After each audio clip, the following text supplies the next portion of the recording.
नमस्कार दोस्तों, radio playback India के साप्ताहिक कार्यक्रम आपकी बात में मैं अमित तिवारी आप सभी का स्वागत करता हूं।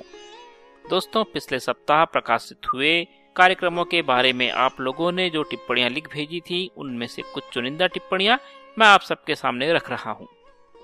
बुधवार 26 सितंबर को प्रकाशित हुए रविंद्र संगीत पहला भाग, एक चर्चा संज्ञा टंडन के साथ। इस कार्यक्रम के बारे में पीसी पटनायक जी लिखते हैं, संज्ञा जी जय श्री राम, बहुत अच्छा लगा आपका रविंद्र संगीत प्रस्तुतिकरण, सुपर्ब। अनिंदिया डे लिखते हैं, हेमंत ऋतु बंगला भाषी हिंदू समाज में एक उमंग के साथ आती है। सुबह की पोषक धूप, हवा की नमी में बसी ठंडक यूं तो सभी के मन में बदलाव ला देती है, लेकिन विशेषकर बंगला भाषियों की या फिर कलकत्ता में रहने वाले इस ऋतु को पूजो कहकर संबोधित करते हैं। तो पूजो के ऋतु में आपके इस मधुर प्रस्तुति के पहले अंश को सहर्ष स्वीकारा गया, धन्यवाद।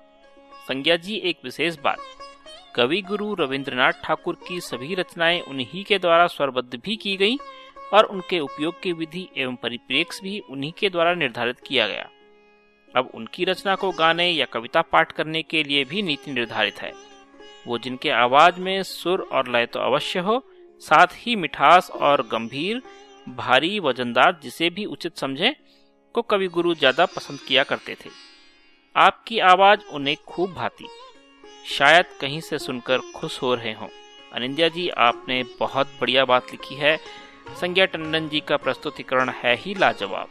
बृहस्पतिवार 27 सितंबर को मैंने देखी पहली फिल्म के गैर प्रतियोगी संस्मरण में इस बार प्रस्तुति थी अनुराग शर्मा जी की। राजेश कुमारी जी कहती हैं, वाह, आज तो सुबह सुबह अपनी पसंद के गाने सुनकर मजा आ गया। दोनों ही पिक्चर मैंने भी देखी थी। अनुराग जी का संस्मरण बहुत अच्छा लगा और दोनों गीतों का तो जवाब ही नहीं। शिशिर कृष्ण शर्मा जी लिखते हैं, अत्यंत रोचक, भाषा का प्रवाह गतिमय, शब्द चयन उत्तम और गीत तो कर्णप्रिय है ही। दोनों ही फिल्में 1970 में बनी थी। हालांकि कानूनी पचड़ों में फंस चुकी पुष्पांजलि बहुत मुश्किलों के बाद और वो भी गिनी चुनी जगहों पर ही प्रदर्शित हो पाई थी। हरे कांच की चूड़ियों से अभिनय की दुनिया में कदम रखने वाली किशोर साहू की बेटी नैना साहू की ये दूसरी और अंतिम फिल्म साबित हुई।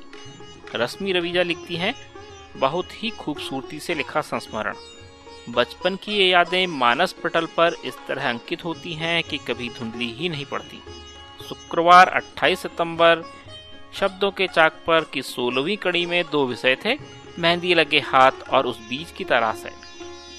तो राजेश कुमारी जी लिखती हैं, बहुत सुंदर प्रस्तुति, हमेशा की तरह अभिषेक ओझा जी साफाली जी की मधुर आवाजों का वही जादू, बेहतरीन स्क्रिप्ट, मेरी कविता को शामिल करने पर हार्दिक आभार।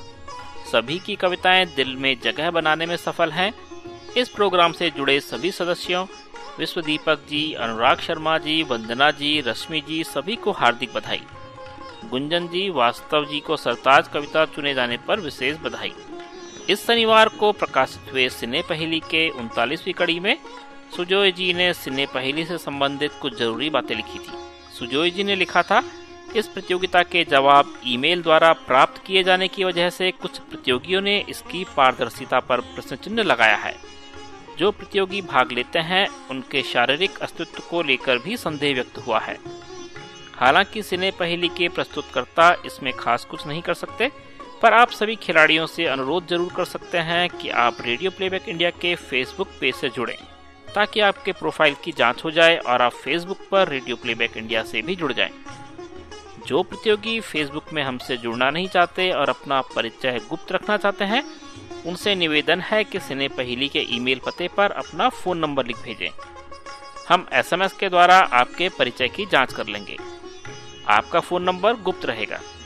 कृपया सिने पहेली का अगला सेगमेंट शुरू होने से पहले इन दोनों तरीकों में से जो तरीका आपको पसंद हो उस पर अमल करें। सुजोय जी ने आगे लिखा था कि आशा भोसले पर केंद्रित सिने पहेली में फिल्म कागज की नाव का एक गीत शामिल किया गया था, न जइयो सौतन घर सैया। हमारे एक प्रतियोगी ने आश्चर्य व्यक्त किया है कि 4 खिलाड़ियों ने कैसे इतने मुश्किल गीत को पहचान लिया, जबकि यह गीत कहीं पर उपलब्ध नहीं है। इस प्रश्न के जवाब के लिए मैं दायित्व देना चाहूँगा हमारे वरिष्ठ साथी कृष्ण मोहन जी को, क्योंकि यह गीत उन्हीं का सुझाया हुआ था और उन्होंने ही इस गीत का ऑडियो मुझे उपलब्ध कराया था। जिन प्रतियोगियों ने इसका सही जवाब भेजा था उनसे भी निवेदन है कि टिप्पणी में लिखें कि इस गीत को उन्होंने कैसे पहचाना। तो इसके जवाब में कृष्ण मोहन जी ने लिखा है, सुजोय जी, सिने पहेली के आशा भोसले वाले अंक में फिल्म कागज की नाव के गीत का जितना अंश सुनवाया गया था उसमें स्पष्ट रूप से राग आभोगी कानड़ा का स्वरूप उपस्थित होता है। दक्षिण भारतीय संगीत के इस राग का प्रयोग हमारे फिल्म संगीतकारों ने प्रायः नहीं के बराबर किया है। मेरे संकलन राग आभोगी पर आधारित यही एकमात्र गीत है। हमारे पहेली के प्रतिभागी यदि राग पहचान कर गूगल पर टाइप करते फिल्म सॉन्ग्स बेस्ड ऑन राग आभोगी कान्हड़ा तो उन्हें सरलता से इस गीत की जानकारी मिल जाती। सुजोय जी को इस गीत का लिंक मैंने ही उपलब्ध कराया, तभी तो आप सब गीत का आरंभिक हिस्सा सुन पाए। तो दोस्तों, जिन जिन लोगों ने इस पहेली का उत्तर सही दिया था उनसे निवेदन है, कृपया बताएं कि इस कठिन पहेली को उन लोगों ने कैसे पहचाना। हो सकता है आपका तरीका उनके लिए आगे की पहेलियों में मददगार साबित हो। तो दोस्तों, इस बार के लिए इतने ही कमेंट्स। अगले सप्ताह आप सबसे फिर मुलाकात होगी, तब तक के लिए नमस्कार। हो गए हमार,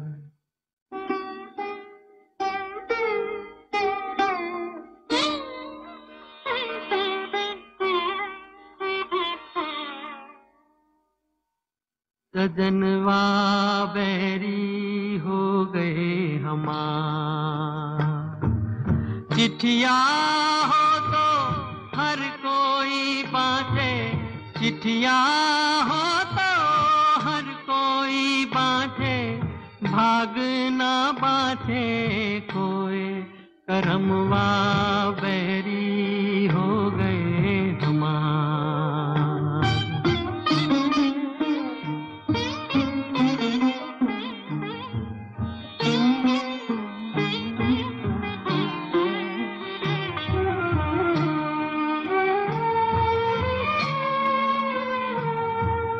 जाए बसे परदेस सजनवा, सौतन के भर माए।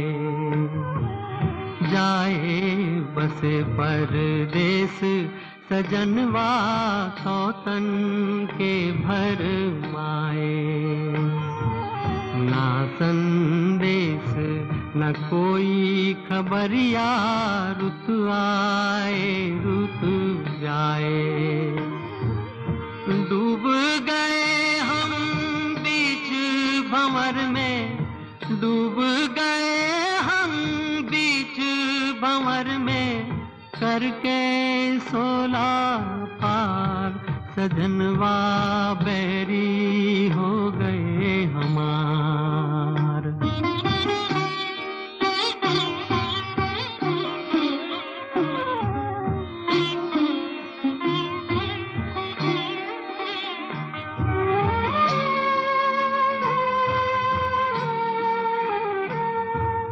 सुनी सेज गोद मोरी सुनी, मरम न जाने को। सुनी सेज गोद मोरी सुनी, मरम न जाने को। छटपट तड़पे प्रीत विचारी, ममता सूरो। ना कोई इस पार हमारा, ना कोई इस पार हमारा, ना कोई उस पार, सजनवा बैरी हो गए हमार। चिट्ठिया हो तो हर कोई बांटे, भाग ना बांटे कोई, करमवा बैरी हो गए हमार। सजनवा बैरी हो गए हमार।